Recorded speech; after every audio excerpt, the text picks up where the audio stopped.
Hello everyone, this is Rita.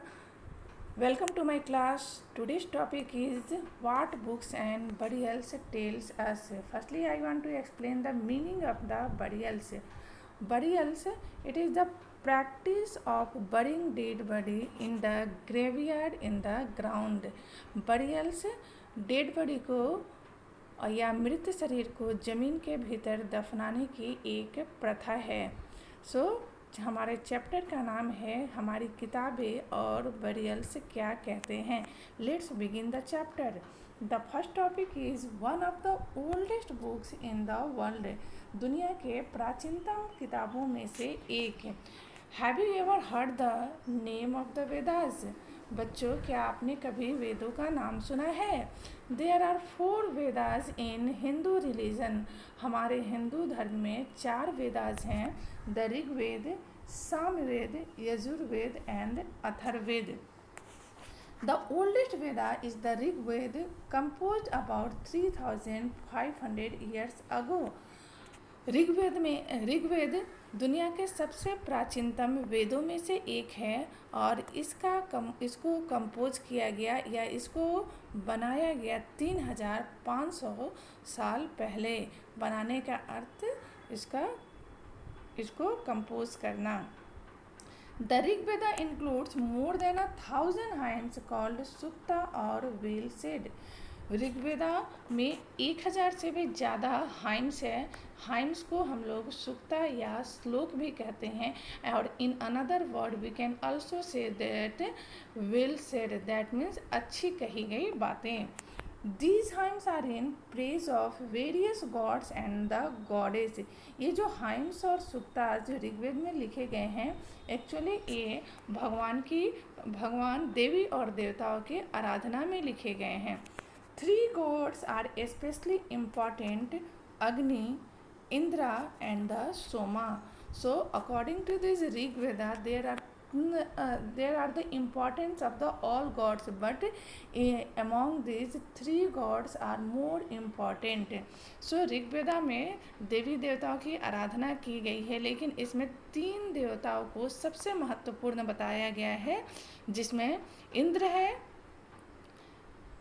अग्नि है और सोमा है। So Indra it is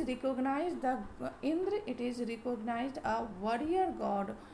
Indra को वॉरियर गॉड के रूप में या एक योद्धा भगवान ईश्वर के रूप में देखा जाता है। अग्नि द गॉड ऑफ फायर, अग्नि को आग का देवता बोलते हैं। And Soma the third God, a plant from which a special drinks was prepared.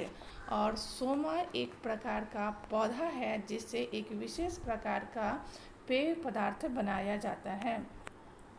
These hymns are composed by sages. इन हाइम्स का निर्माण सेजेज या साधुओं के द्वारा किया गया है। Priest taught students to recite and memorize each syllable, word and sentence beat by beat with great care. पंडित या साधु अपने छात्रों को इन हाइम्स को छोटे छोटे शब्दों और वाक्यों में बांटकर बहुत ही सावधानीपूर्वक उसे सुनाते थे और उन्हें दोहराने को कहकर उन्हें याद करवाते थे। Most of the hymns are compose taught and learned by men. ज़्यादातर जो हाइम्स या सुक्तास थे ये बनाए भी गए थे पुरुषों के द्वारा और सीखे भी और सिखाए भी जाते थे पुरुषों के द्वारा ही। A few are composed by women, लेकिन उसमें से कुछ श्लोक या सूक्ता जो हैं वो स्त्रियों के द्वारा भी बनाए गए हैं।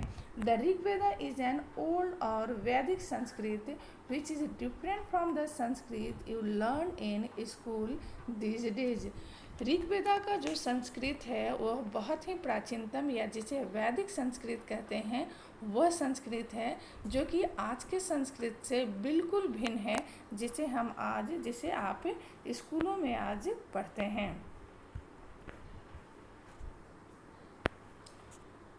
The books we use are written and printed the Rigveda was recited and heard rather than read. आज जो हम किताबें पढ़ते हैं वह या तो लिखित होते हैं या छापे हुए या प्रिंट किए हुए रहते हैं, लेकिन ऋग्वेदा ऐसा नहीं था। ऋग्वेदा एक दूसरे से सुनकर and it was delivered to one person to another person, एक दूसरे से रिसाइट कर सुनकर उसे दोहराकर एक व्यक्ति से दूसरे व्यक्ति को और डिलीवर किया जाता था, और it was delivered from one generation to another generation through the recitation and heard rather than read. उसे पढ़ने की अपेक्षा एक जनरेशन या एक व्यक्ति से दूसरे व्यक्ति तक सुनाकर या दोहराकर उसे डिलीवर किया गया। It was written down several centuries after it was first composed and printed less than 200 years ago.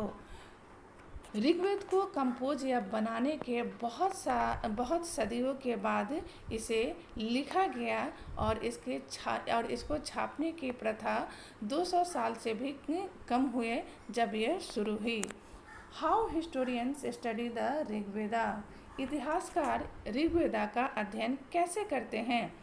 Historians like archaeologist find out about the past, but in addition to material remains they examine written sources as well. हमारे इतिहासकार या पुरातत्वविद past के अवशेष को या अतीत के अवशेषों का अध्ययन करते हैं,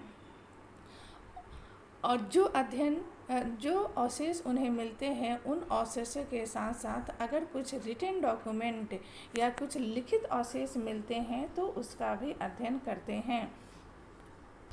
some of the hymns in the Rigveda are in the form of dialogues.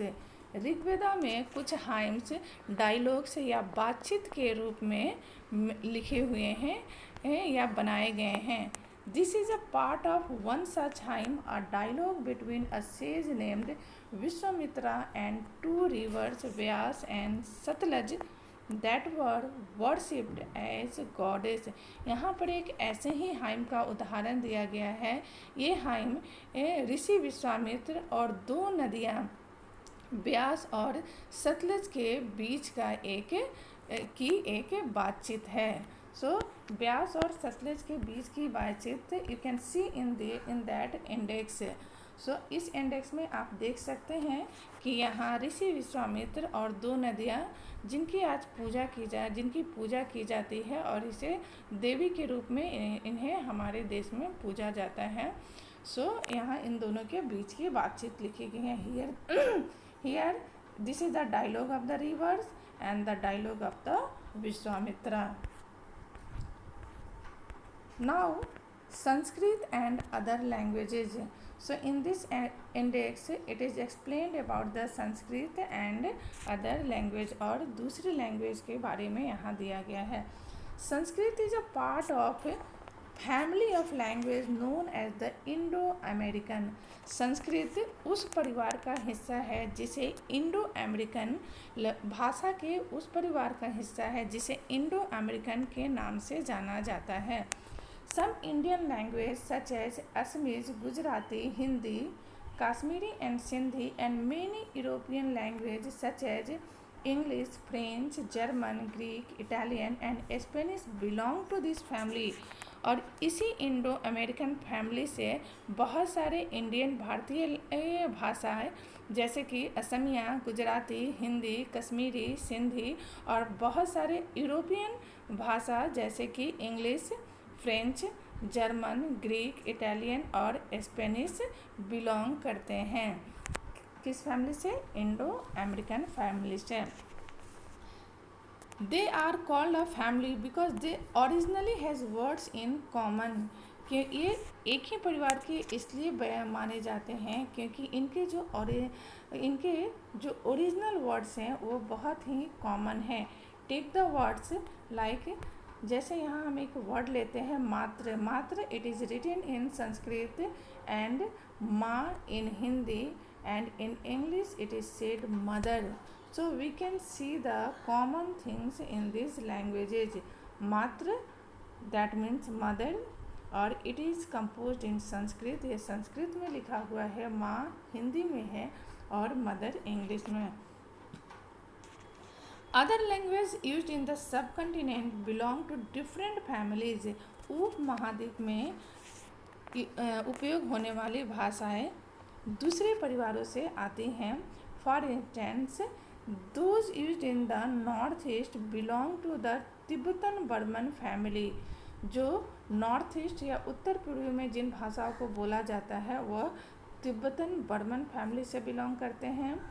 Tamil, Telugu, Kannada and Malayalam belong to the Dravidian family. और तमिल, तेलुगु, कन्नड़ा, मलयालम साउथ में बोली जाने वाली लैंग्वेज द्रविडियन फैमिली से बिलोंग करते हैं।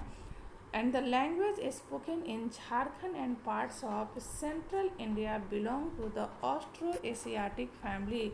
और जो भाषा झारखंड और मध्य भारत में बोली जाती है वो ऑस्ट्रो एशियाटिक फैमिली से बिलोंग करती है। So it was about the Sanskrit and other language. ये संस्कृत और अन्य लैंग्वेज का था, that they are belong in the different